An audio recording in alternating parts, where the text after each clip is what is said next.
I will explain the two more examples of limiting reactant. We have a reaction zinc plus sulfur,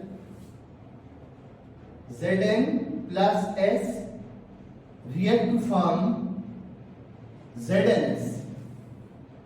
Zinc and sulfur react to form zinc sulfide. There are 6 grams of zinc and 4 grams of sulfur. 6 grams of zinc and 4 grams of sulfur are given, and we want to calculate the mass of zinc sulfide.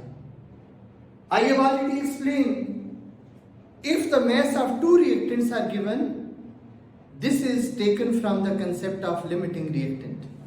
So, I will calculate the number of moles of zinc is equal to 6 divided by 66. Number of moles of sulfur, 4 divided by 32. If we divide 6 by 66, it is equal to 0.09 moles. 0.09 moles, 4 divided by 32, 0.125 or 0.12 moles. This is the step number 1. Calculate the number of moles of reactants from given masses. Now I will apply the step number 2. I will calculate the number of moles of zinc sulfide, zinc ratio A and ratio zinc sulfide, ZnS. According to Balanced chemical equation, 1 mole of zinc produces 1 mole of zinc sulfide. So 0.09 will produce 0.09. Mole ratio is equal. Similarly, the second is sulfur. Ratio ZnS. This is also very simple. 1 mole of sulfur produces 1 mole of zinc sulfide, and we have 0.12 moles. This also produced 0.12 moles. So we have two answers. These are the moles of zinc sulfide from zinc. These are the moles of zinc sulfide from sulfur.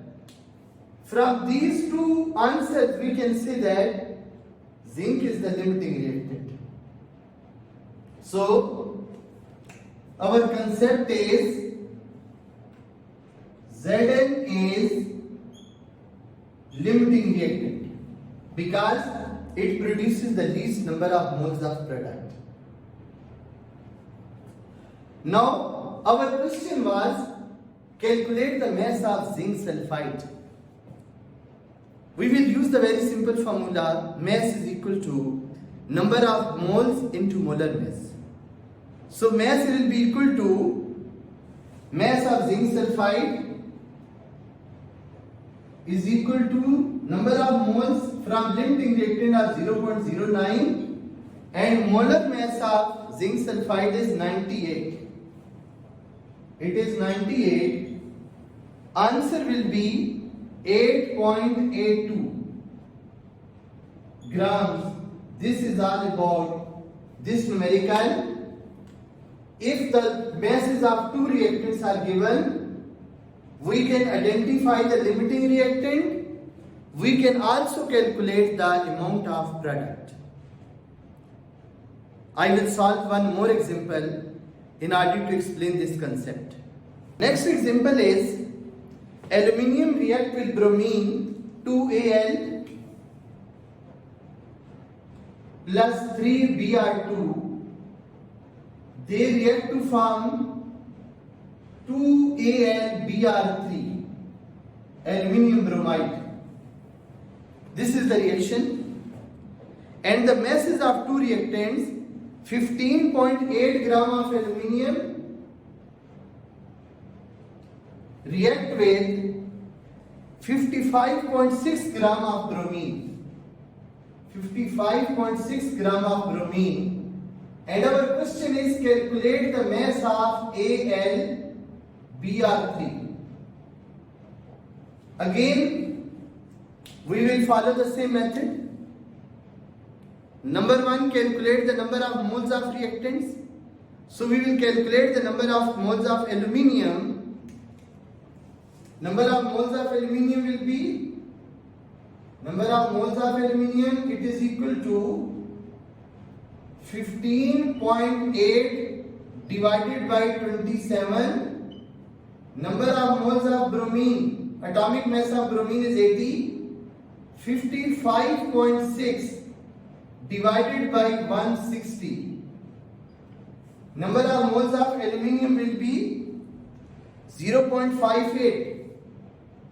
0.58. Bromine will be Br2 0.35. This is the step number 1. Calculate the number of moles of reactants from given masses. Now I will explain the step number 2. Calculate the number of moles of product from reactants aluminium ratio AlBr3.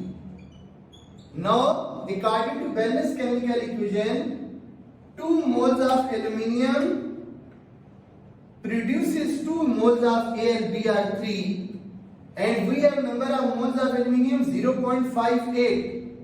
So it will be 0.58 because number of moles are equal. So aluminium will produce 0.58 moles of AlBr3.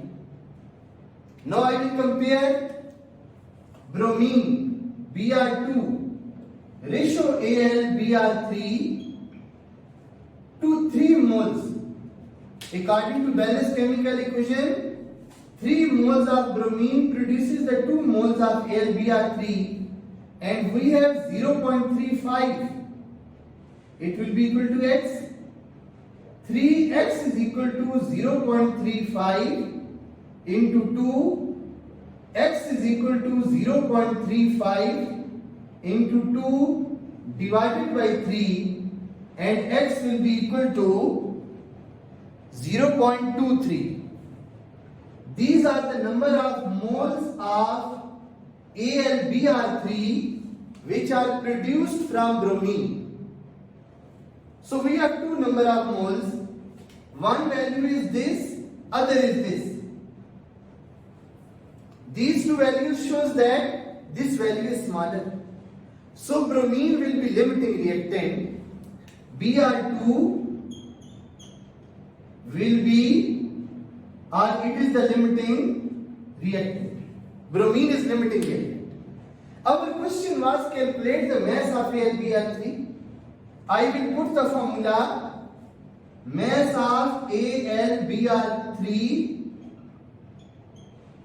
is equal to, I will put the number of moles from bromine 0.23 into molar mass of aluminium bromide is 267.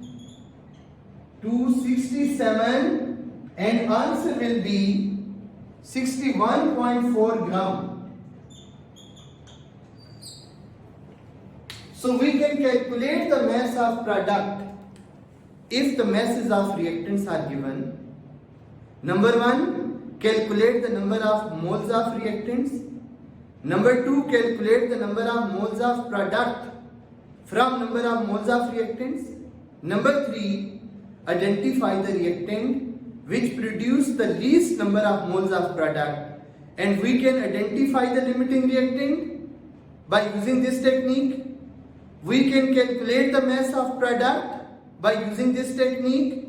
We can calculate the mass of reactant left unreacted by using these techniques. This is all about the concept of limiting reactants.